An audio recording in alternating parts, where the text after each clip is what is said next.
Hello friends. मैं संतोष कुमार चौहान आप सभी का तहे दिल से स्वागत करता हूं।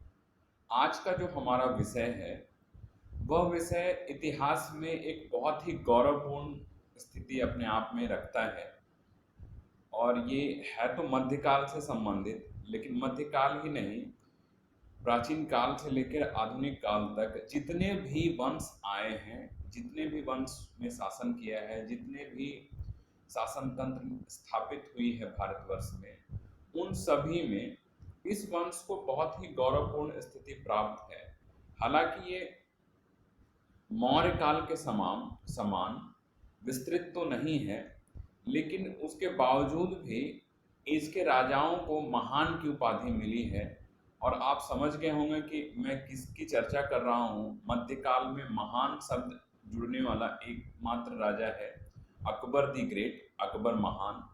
तो मैं आज अकबर की चर्चा नहीं करूंगा, बल्कि अकबर जिस वंश से है, यानी मुगल वंश से, तो मुगल वंश की ऐतिहासिकता पे चर्चा करूंगा।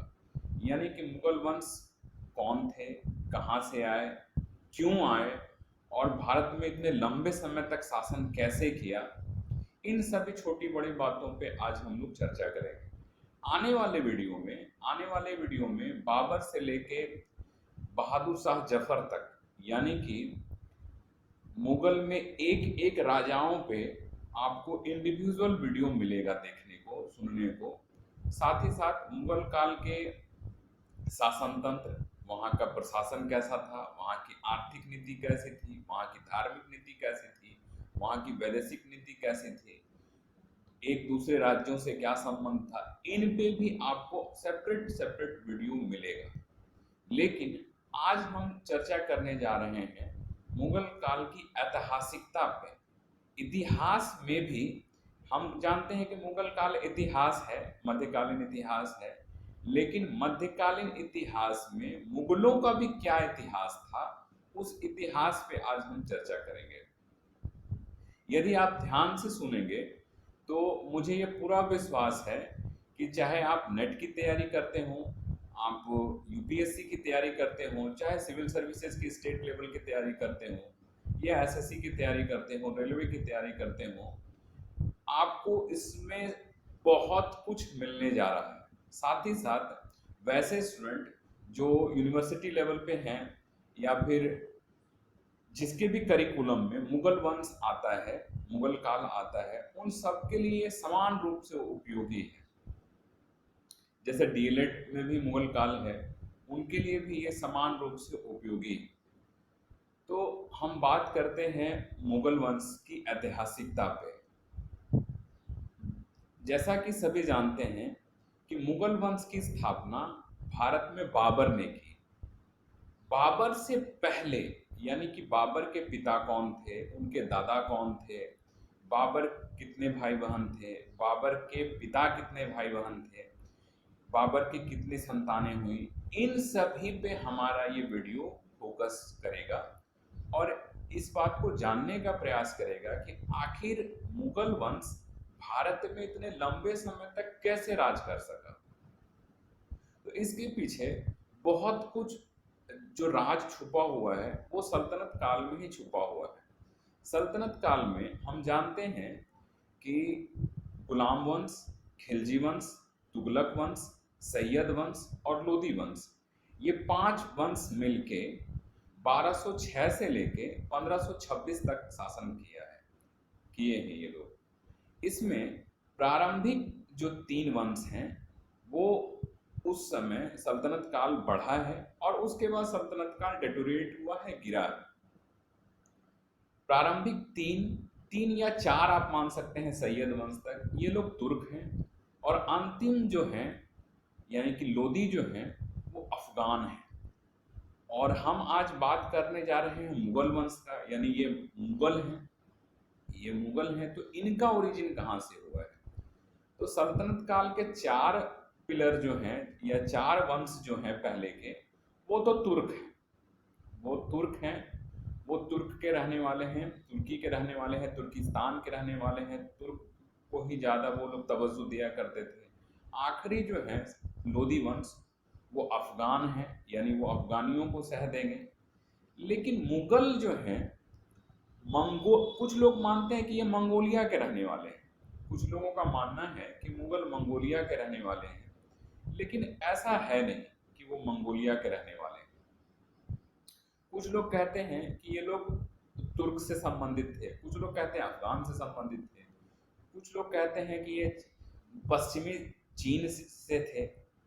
तो अब ये कहाँ से थे, क्यों इनका ओरिजिन हुआ, तो थोड़ा सा गौर करते हैं हम लोग कि जितने भी 712 ईस्वी से लेके, हम लोगों को पता है कि 712 ईस्वी में मोहम्मद बिन कासिम पहली बार एक पहला शासक जो बाहर से भारत देश आया और लूटपाट करके चला गया।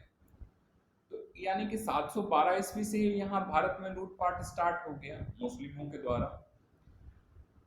बहुत सारे लोग आए और गए, आए और गए, सिर्फ लूटपाट किए और यहाँ से चले गए। लेकिन क्या वजह थी कि सल्तनत के कुछ लोग यहाँ रुकना पसंद किए, या यूं कहिए कि रुकना उनकी मजबूरी थी, रुकना उनकी मजबूरी थी, क्योंकि उनका जो अपना पैतृक जो निवास स्थान था वहां वो धीरे धीरे धीरे कमजोर पड़ने लगे थे। इसलिए उनको एक ऐसा राज्य चाहिए था जहां पे वो आसानी से शासन कर सके। मुगल जो हैं, मुगल जो हैं, जिनको भी भूगोल की जानकारी होगी, तो पामीर का पठार, जिसे तकला मकान भी कहा जाता है, निर्जन मनोस्थल भी कहा जाता है, ये लोग कमोबेश वहीं के निवासी थे, पामीर के पठार के आसपास के निवासी थे मुगल। और मुगलों में जो भारत आए, सबसे पहले आपको पता है कि भारत आने वाले बाबर हैं। तो बाबर के पिता 5 भाई थे, बाबर के पिता 5 भाई थे। और 5 भाई, चूंकि हम जानते हैं कि मध्यकाल में राजगद्दी उसे ही प्राप्त होती थी जिसके तलवार और बाजू में दम हो, यानी कि जो अपने तलवार से, अपने बाजुओं से अपने भाइयों का कत्ल कर सके, जो अपने भाइयों का गर्दन काट सके, सिर्फ और सिर्फ वही एक शासक हो सकता था। क्योंकि इतिहास में बहुत ऐसे कम उदाहरण मिलेंगे जहां पे किसी राजा के साथ उनके भाई उनके सहयोगी रहे, क्योंकि पूरी तरह से सिद्धांत जो है वो राजत्व का सिद्धांत ही ऐसा था उस समय कि आपको लड़के ही हासिल करना है राजपाट, यानी कि सिंहासन का कोई एक मत सिद्धांत नहीं था सिंहासन प्राप्त करने का। और आप अपने बाबूजी को कैद करके अपने भाइयों का गर्दन काट के ही आप राजा बनते थे। तो बाबर के पिता 5 भाई थे, और पांचों भाई में बाबर के पिता छोटे थे। छोटे होने के कारण इन्हें आसानी से दबाया गया और दबा के इनकी हत्या कर दी गई, इनकी हत्या कर दी गई। और बाबर जो है, बाबर अकेला है, उनका पिता भी नहीं है, उनके चाचा हैं, और सभी चाचा तलवार लेके खोज रहे हैं कि बाबर कहाँ है, बाबर को मारना है, बाबर को मारना है। तो बाबर की भी थोड़ी सी जीवनी देख लेते हैं कि बाबर कब जन्मा, कहाँ जन्मा। तो बाबर 14 फरवरी 1483 ईस्वी में दिन शुक्रवार, हिजरी संवत, यानी कि उस समय हिजरी संवत को वो मानते थे, हिजरी संवत दिन शुक्रवार है। और 14 फरवरी 1483 को उनका जन्म हुआ। कहाँ जन्म हुआ, तो अंदीजान में उनका जन्म हुआ। अंदीजान में जन्म होने के बाद बाबर अभी छोटा सा है, क्योंकि 1483 में जन्म ही हुआ है, और वो छोटा सा अबोध बालक है, मात्र 10-11 साल का वो बच्चा है। यानी कि ये 94 की बात कर रहे हैं, 1494 की बात, जिस समय वो महज 11 साल की आयु का है, उसी समय उसके पिता की हत्या कर दी गई है। और बाबर पागल सा कर रहा है, क्योंकि आप जानते हैं कि पामीर की पठार के आसपास बहुत कुछ है नहीं। वो एक पहाड़ पे चढ़ता नीचे उतरता, पहाड़ पे चढ़ता नीचे उतरता। और एक नदी है वहां, दिक्कत नदी, दिक्कत नहीं कह रहे हैं, दिक्कत नदी, दिक्कत नदी के किनारे वो चुपचाप बैठ के सोच रहा है। और उसी अवस्था में उसकी दादी माँ उससे पूछती है कि क्या सोच रहे हो बेटा, इधर देख के क्या सोच रहे हो, पूरब की दिशा में, क्योंकि वहां से भारत पूरब पड़ता है। तो वो कुछ नहीं बोल पाया। उसके बाद उसकी दादी ने बताया कि बेटा जिधर तुम देख रहे हो उधर एक सोने की चिड़िया है, जिधर तुम देख रहे हो उधर एक सोने की चिड़िया है।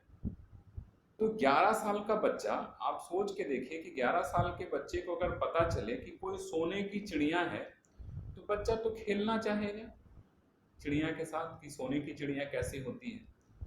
उसी दिन उसने प्रण किया कि मैं उस सोने की चिड़िया के पास जाऊंगा, मैं उस सोने की चिड़िया के पास जाऊंगा। और चूंकि उसके चाचा के द्वारा उनको भगाया भी जा रहा है उस स्थान से, और बहुत ही विकट परिस्थिति में बाबर अपने आप को समेटता है और वो धीरे धीरे पलायन करता है भारत की ओर, भारत की ओर पलायन करता है। यहाँ सबसे बड़ी मजेदार की बात है कि हर अप्रैल मई में सिंधु नदी थोड़ी सक्रिय हो जाती है। सिंधु नदी की कई सहायक नदियां हैं, सतलज नदी, ब्यास नदी, चेनाब नदी, रावी नदी। इन नदियों से मिलके सिंधु नदी बहुत विकराल नदी हो जाती है। लेकिन अप्रैल मई के महीने में जिस समय गर्मी चरम पे होती है, थोड़ी सक्रिय हो जाती है। और खास तौर पे एक जगह है जिसका नाम है अट्टक। अट्टक के पास तो ये बहुत ही छोटी हो जाती है। वहीं अट्टक से बाबर जो है वो भी भारत में प्रवेश करता है। तो उस समय तो भारत पाकिस्तान का कॉन्सेप्ट तो 15 अगस्त 1947 के बाद आया है। यानी कि आज जिसे हम पाकिस्तान कहते हैं वो भी कभी भारत का हिस्सा था, पंजाब प्रांत हुआ करता था। तो पंजाब प्रांत आप जानते हैं गेहूं के लिए बहुत मशहूर है, गेहूं के लिए मशहूर है। और जितने भी आक्रमणकारी आए वो सारे के सारे आक्रमणकारी लगभग गेहूं काटने आए। अप्रैल मई में आना है, गेहूं काट के ले जाना है और जाके अपना गुजर बसर करना है। सिर्फ 2 टाइम के खाने के लिए ही आक्रमण हुआ करता था। लेकिन जब आपको घर से भगा दिया जाए या फिर आप अपने घर जाएं तो मार दिए जाएंगे, तब तो आपको अपना घर छोड़ के दूसरे के घर में ही जाना होगा। और वही स्थिति हुई किसके साथ, तो बाबर के साथ। बाबर अपना घर छोड़ चुका है, क्यों? क्योंकि अपने घर में वो रहेगा तो मारा जाएगा। अब वो भारत आ चुका है। तो भारत का जो पश्चिम प्रांत है, बाजार, भेरा, इन सब इलाकों में 1519 में पहली बार उसने दस्तक दी। और शायद उसने तोप खाने का भी प्रयोग पहली बार किया, क्योंकि लगभग लोग जानते हैं कि 1526 में बाबर ने इब्राहिम लोदी को हराया या पानीपत का प्रथम युद्ध हुआ। तो ऐसा नहीं है। इब्राहिम लोदी के साथ बाबर का जो युद्ध है वो भारत में लड़ी गई बाबर के द्वारा छठी लड़ाई। इसका मतलब इससे पहले भी वो 5 युद्ध कर चुका है, छोटे छोटे युद्ध कर चुका है।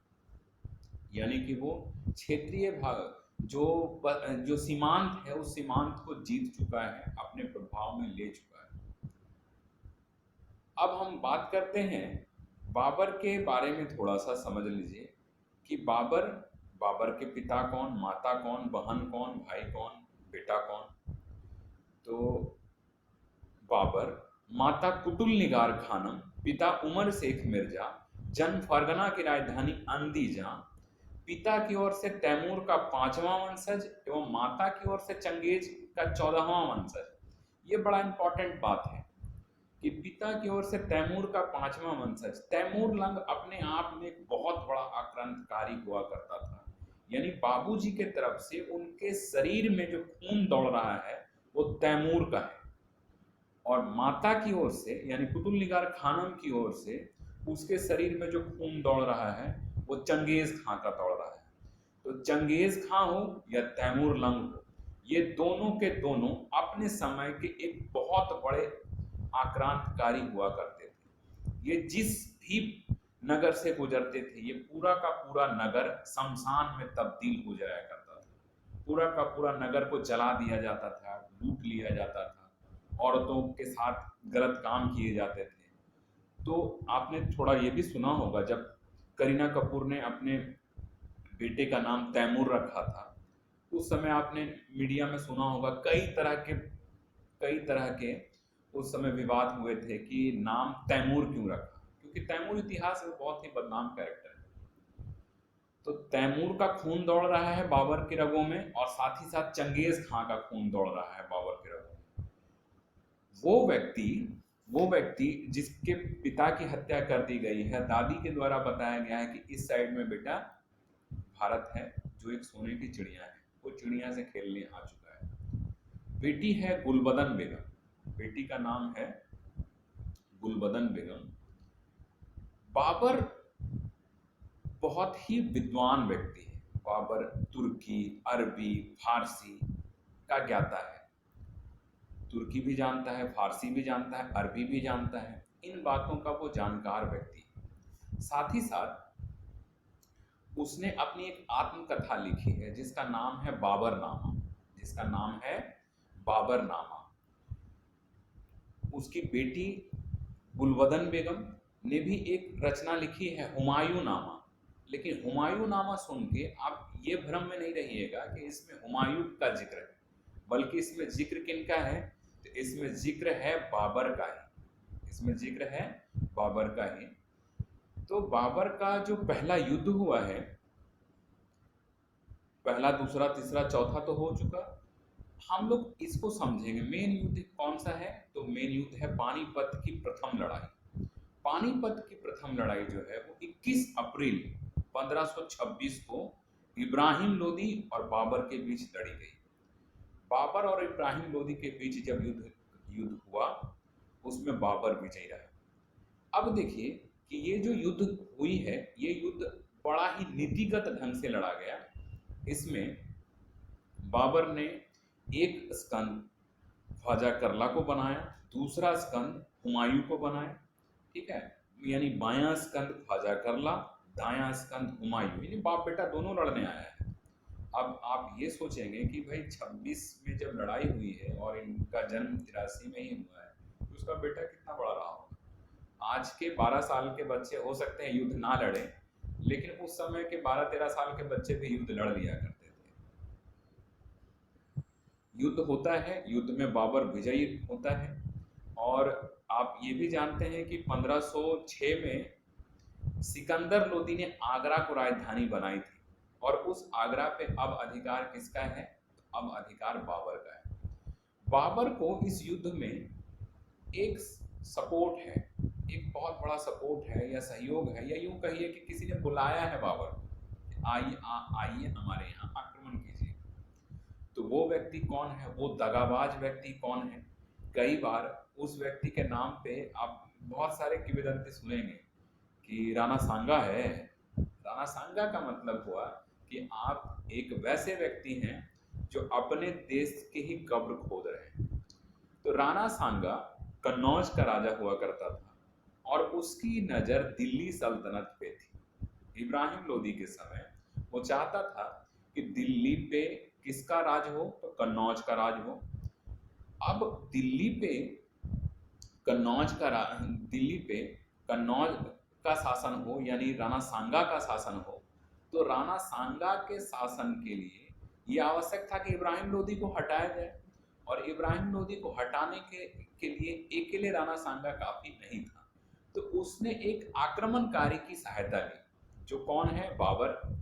अब बाबर चूंकि आ तो गया है, लेकिन वो जा नहीं सकता है। क्यों नहीं जा सकता है? क्योंकि जाने वाला रास्ता तो बंद है उसका। अब थोड़े ही समय में 1526 में ये युद्ध समाप्त हुआ, पानीपत की प्रथम युद्ध। और थोड़े ही समय में राणा सांगा को ये महसूस होने लगा कि ये तो बहुत बड़ा गलती हो गया है हमसे। क्यों गलती हो गया है? क्योंकि मैं राणा सांगा चाहता था कि दिल्ली सल्तनत पे मेरा राज हो, लेकिन दिल्ली सल्तनत पे मेरा राज तो हुआ नहीं, बल्कि राज किसका रह गया है? तो बाबर का। अब बाबर और राणा सांगा भी एक दूसरे के शत्रु हो गए। बाबर और राणा सांगा भी एक दूसरे के शत्रु हो गए। तो 1527 में फिर एक युद्ध होता है, और उस युद्ध का नाम है खनवा का युद्ध। इसमें एक साइड राणा सांगा के सैनिक हैं, दूसरे साइड बाबर के सैनिक हैं। बाबर किसके सैनिकों द्वारा हथियार डाल दिया जाता है। वो कहते हैं कि राणा सांगा से जीतना आसान नहीं है और हम युद्ध को नहीं लड़ेंगे। उस समय बाबर बड़े ही नाटकीय अंदाज में शराब की भट्टियों को, बोतलों को तोड़ देता है और धर्म का नारा देता है, जिहाद का नारा बुलंद करता है और कहता है कि परवरदिगार ने हमें इस युद्ध के लिए भेजा है और अगर इस युद्ध में हम जीतेंगे तो हम परवरदिगार की सेवा करेंगे, अगर हार भी जाएंगे तो हम परवरदिगार को प्राप्त होंगे, हमें जन्नत की प्राप्ति होगी। और उसकी सेना धीरे धीरे धीरे धीरे करके धार्मिक रवैये को मानते मानते मान जाती है और युद्ध होता है 1527 में, खनवा का युद्ध, जिसमें राणा सांगा हार जाता है। हारने के बाद कालंदर की उपाधि धारण करता है। ये बाबर कालंदर की उपाधि धारण करता है, पहले ही वो गाजी की उपाधि धारण कर चुका है और सभी को जीत के उपलक्ष्य में चांदी का सिक्का बांटा जाता है सैनिकों के बीच कि बहुत बड़ी जीत है। 27 के बाद फिर 28 में चंदेरी का युद्ध होता है। तो चंदेरी का युद्ध जब होता है तो चंदेरी के युद्ध में यानी कि 1528 में एक साइड है मेदिनी राय और एक साइड है बाबर। इसमें भी बाबर की जीत होती है और मेदिनी राय की हार होती है। यहाँ मेदिनी राय की दो बेटियों को उठाया जाता है और एक बेटी कामरान को और एक बेटी हुमायूं को एज ए गिफ्ट दे दिया जाता है, जैसा उस समय हुआ करता था, आप उससे शादी कर लीजिए। ठीक उसके अगले साल 1529 को एक युद्ध होता है, घाघरा का युद्ध। घाघरा का युद्ध अफगानों और बाबर के द्वारा होता है। अफगानों से ये युद्ध जब बाबर जीतता है तो बाबर धीरे धीरे धीरे धीरे धीरे संतुलित हो जाता है, नहीं अब यहाँ हम रह सकते हैं। अगले ही साल यानी 1530 में हुमायूं की तबीयत अचानक बहुत ज्यादा खराब हो जाती है और बाबर के चार बेटे थे, हुमायूं, अस्करी, हिंदाल और अलवर। इसमें हुमायूं से बहुत अधिक प्यार किया करता था बाबर और उसके तबीयत को खराब होने के बाद वो बहुत प्रयास करता है, नीम हकीम जो भी है उनको हकीम को बुलाया जाता है ताकि हुमायूं की तबीयत ठीक हो सके, लेकिन हुमायूं की तबीयत ठीक नहीं होती है, वो दिन प्रतिदिन मौत के गर्त में जाने लगता है। उसी समय बाबर ने अपने अल्लाह से यह दुआ करता है कि ऐ परवरदिगार तुम मेरे औलाद की जीवन बख्श दे और बदले में मेरी जान ले। और होता भी है इसी प्रकार। धीरे धीरे धीरे धीरे हुमायूं ठीक होने लगता है और बाबर की तबीयत बिगड़ने लगती है। 1530 में पूरी तरह से हुमायूं ठीक हो जाता है और बाबर बिस्तर पकड़ लेता है। काबुल जाने के क्रम में बाबर की रास्ते में ही मृत्यु हो जाती है और उसे काबुल ले जाके दफन कर दिया जाता है। तो ये है एक कैरेक्टर की कहानी। अब हम लोग इस बात पे गौर करते हैं कि आखिर ये लोग इतने लंबे समय तक आसानी से शासन क्यों कर सके। तो तुर्कों का शासन था तो वो लोग तुर्क को ही बहुत कुछ प्रदान करते थे, यानी कि सेना में प्रमुख पद उनको दिया जाएगा, दीवानी उनको दी जाएगी। जब अफगान की बारी आई तो वो लोग वैसा किए। लेकिन मुगलों ने तुर्कों को भी प्रश्रय दिया, तुरानी ग्रुप, ईरानियों को भी प्रश्रय दिया, ईरानी ग्रुप, अफगानियों को भी प्रश्रय दिया, अफगानी ग्रुप, और हिंदुस्तानियों को भी प्रश्रय दिया, हिंदुस्तानी ग्रुप। यानी इनके समय 4 ग्रुप हुए, पहले 2 ग्रुप, अब 4 ग्रुप, यानी एक तुरानी, एक ईरानी, एक अफगानी और एक हिंदुस्तानी। तो जब आप भारत में शासन कर रहे हैं और भारतवासियों को कुछ पद दे रहे हैं तो भारतवासियों को ये महसूस होने लगा कि ये शासक हमारे वर्ग का है या फिर ये शासक हमारे लिए कुछ करना चाहता है। तो धीरे धीरे धीरे धीरे यहाँ की जनता ने इन्हें स्वीकार किया। हालांकि 1530 से 40 की जो हुमायूं का जो शासनकाल है बड़ा ही लड़खड़ाता हुआ शासनकाल है। हुमायूं का शासन बड़ा ही लड़खड़ाता हुआ शासन काल है। उस शासन काल को हम आगे की वीडियो में देखेंगे। फिर भी इतना समझ लीजिए कि 1530 से 40 और 40 से लेके 55 तक वो गायब है, पिक्चर में वो नहीं है। 1540 से लेके 55 तक शेरशाह सूरी शासन करता है और 55 में फिर से आगमन होता है किसका, तो हुमायूं का। और 1555 से 56 तक वो शासन करता है और 56 में उसकी मृत्यु हो जाती है। तो इस वीडियो को इतना ही रहने देते हैं, अदरवाइज हो सकता है बड़ा बोझिल लगे। यदि आपको ये वीडियो पसंद आया हो तो आप कमेंट जरूर करें, क्योंकि उससे बहुत पावर मिलता है आगे के वीडियो को बनाने के लिए। ताकि आप और थोड़ा आप कमेंट करके ये भी बताएं कि इसमें और क्या सुधार किया जा सकता है। इसके बाद बहुत सारा खेल है, इसमें हम लोग देखेंगे कि किस तरह से कौन कौन सा युद्ध हुआ है, कब हुआ है, किस तरह से हुआ है, और बड़े ही मजेदार ढंग से हम लोग मुगल काल को पढ़ेंगे।